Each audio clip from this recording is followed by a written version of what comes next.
إيمي واين هاوس في الأغنية الشهيرة ديالها باك تو بلاك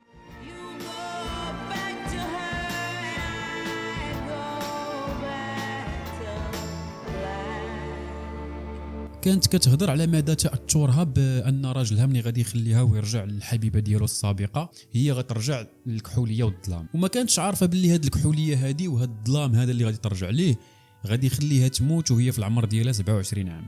الاكتئاب والادمان على جميع انواع المخدرات والشراب يوميا غادي يخلي تسكت لها الحجره وهي باقا صغيره. بالرغم على ان ايمي في اي مناسبه كانت كتبغي تعبر على الحب ديالها لهذا الشخص هذا كانت كتبين على انها كتبغيه لواحد الدرجه ما يمكنش وحتى هو، ولكن علاقتهم ما عمرها ما كانت ناجحه سواء فاش كانوا مصاحبين ولا حتى فاش تزوجوا. وهنا غادي نطرحوا السؤال اللي كيدور عليه هذا الفيلم كامل هذا، هو انه واش من الممكن ان الحب بوحده يكون كافي في علاقه ما بين جوج؟ ولا خلينا نبدلوا المصطلح ديال العلاقه ونردوها في اطار ديال الدين ونقولوا عليها الزواج. والسؤال غادي يولي هو انه واش الحب كافي باش انك تنوض تزوج؟ وهذا السؤال هذا كيجاوب عليه الكاتب اي جي مدني في الكتاب ديالو Spousing How Love Survives Marriage. وهذا الكتاب هذا خارج درجه اولى الناس اللي مزوجين ولا الناس اللي مقبلين على الزواج باش يكونوا عارفين شنو هي الحياه اللي تابعهم. الكتاب هذا لا بغيتو تمشي تقراوه ولا ما بغيتوش غادي نلخصوا لكم، ولا ما بغيتوش كاع ديروا كيما قال دريس وبعدوا من الحب. بعدوا من الحب يصيروا كله طفيطات، بعدوا من الحب يصيروا كله طفيطات، يصيروا قراو قرايتكم بعدوا من الحب يصيروا كله طفيطات.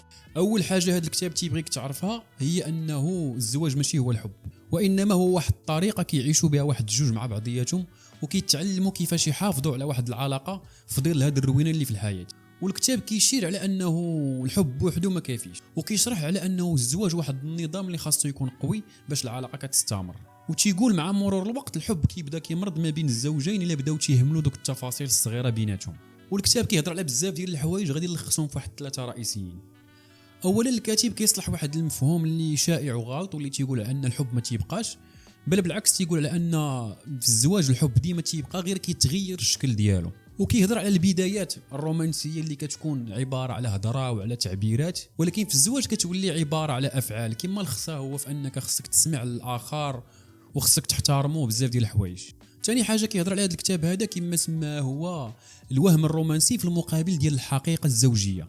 وباختصار هذه القضيه هذه كتقول باللي راه كاين واحد الفرق كبير ما بين الحب المثالي وما بين العلاقه الواقعيه. ثالث حاجه واللي كتبان لي انا هي اهم حاجه هي هذا الكتاب هذا كيركز على التواصل. تيقول باللي التواصل ما بين الزوجين كيخلي واحد المساحه كبيره ديال التفاهم وديال ان الانسان ما تيبقاش شاد شي حاجه في خاطرو اللي من بعد كتكبر وتولي واحد الافعال اللي ما كيرضيوش الطرف الاخر وكينتج عليها بزاف ديال الصداع وما تيبقاوش مفاهمين. وفي الاخير وباختصار تنبغي نقول باللي هذا الكتاب هذا راه ما كافيش باش يغطي الجوانب ديال الحياه الزوجيه كامله، وانما كيشير على انه الحب راه ما كافيش باش تنتج واحد العلاقه ناجحه.